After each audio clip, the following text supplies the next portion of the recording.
Bonjour à tous, bienvenue sur Mathessa, ma chaîne de maths pour dédramatiser. Au programme aujourd'hui une leçon pour les élèves de première spécialité, dériver un quotient. Vous avez certainement déjà vu la vidéo qui s'intitule Dériver un produit, vidéo dans laquelle je détaille la routine et la méthode à mettre en place, un petit peu comme un sportif de haut niveau, pour pouvoir dériver un produit sans se tromper. Si ce n'est pas le cas, vous irez voir cette vidéo. On va réappliquer cette méthode aujourd'hui, mais non pas avec un produit, avec un quotient. Alors un petit rappel pour vous, les opérations mathématiques qui sont au nombre de 4, multiplication, division, addition, soustraction, eh bien vous avez dû voir donc que pour dériver un produit finalement, il fallait faire une addition de dérivés. Eh bien ici, pour dériver un quotient, vous allez avoir une soustraction.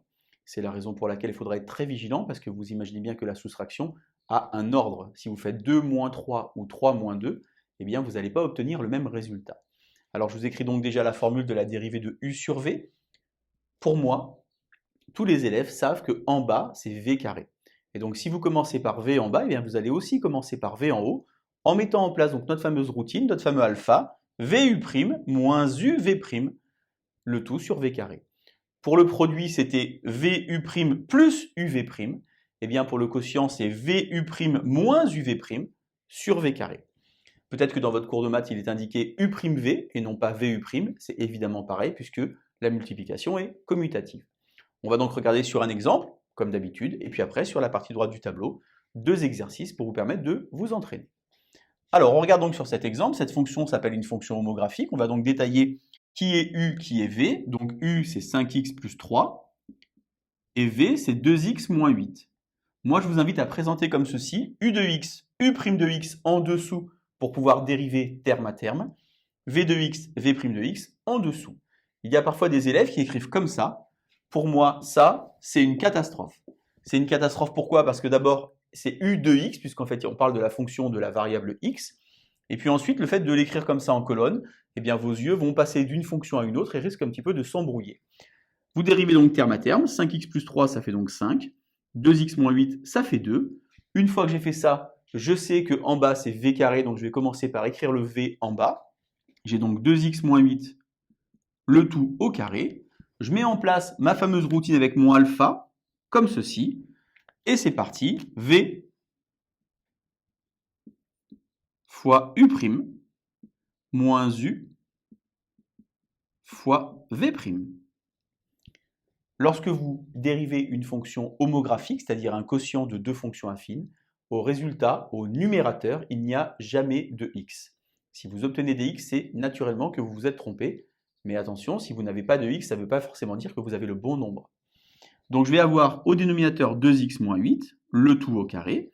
Au numérateur, donc 2x fois 5, 10x, 2 fois 5x, 10x, 10x moins 10x se simplifie. Moins 40, moins 6, moins 46. Vous voyez, c'est assez simple. Il suffit juste d'appliquer la méthode, la routine, et on est parti. Deux exemples. En haut, une fonction homographique. Attention, en bas, c'est une fonction rationnelle. Je vous expliquerai tout à l'heure de quoi il s'agit. À vous de jouer. Donc, on applique directement ce qu'on vient de voir ici, en identifiant qui est u, qui est v. Donc, on a u de x, 5 moins 7x, v de x, x moins 2. Je dérive donc, attention, la dérivée de 5 moins 7x, c'est donc moins 7. Et la dérivée de x moins 2, c'est donc 1. Je réécris au dénominateur x moins 2 au carré. Une fois que j'ai fait ça, c'est très simple. Je pose mon alpha, ma routine, comme ceci, et on y retourne. X moins 2 fois moins 7, moins 5 moins 7x, fois 1. Alors j'ai écrit fois 1 par acquis de conscience, mais naturellement, le fois 1 ne sert à rien ici, puisque vous savez qu'une parenthèse fois 1, ça fait finalement la parenthèse. On va donc distribuer, donc on a moins 7x moins 7x, donc ça va se simplifier. Moins 2 fois moins 7, 14. 14 moins 5, 9. Sur x moins 2 au carré.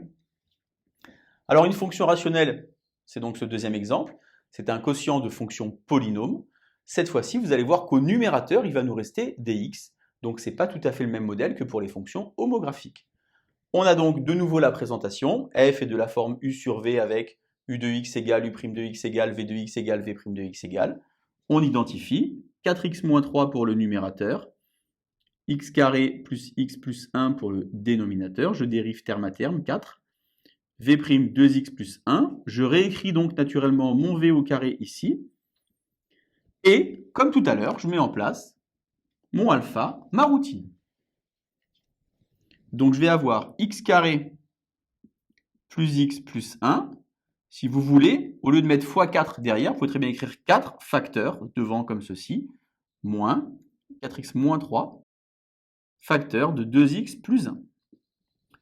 Je vais donc naturellement ici écrire x carré plus x plus 1, le tout au carré. Sachez qu'on ne développe jamais au dénominateur, puisque ce qui m'intéresse dans la dérivation, c'est le signe du résultat final. Et donc, puisqu'en bas, j'ai un dénominateur qui est au carré, eh bien, j'aurai directement le signe du dénominateur. Je vais donc distribuer. Alors, 4x fois 2x, ça fait donc 8x carré avec un petit moins devant. J'ai donc 4x carré moins 8x carré, ce qui fait donc moins 4x carré. Ensuite, pour les x, ici, j'ai 4x fois 1, donc ça fait 4. 4x moins 6x, ça fait donc moins 2x moins 2x plus 2x. 4x plus 2x plus 6x. Et enfin, pour les nombres, j'ai moins 3 avec le moins, donc plus 3. Et 4 et 3, 7. J'ai donc obtenu la dérivée de ma fonction rationnelle. Il faut remarquer qu'au numérateur, j'ai maintenant une expression du second degré. Si je souhaitais connaître le signe de la dérivée, je devrais appliquer ce que vous adorez faire, c'est-à-dire le signe d'un second degré à l'aide de delta. Allez, entraînez-vous. Bonne journée sur Mathessa. À bientôt.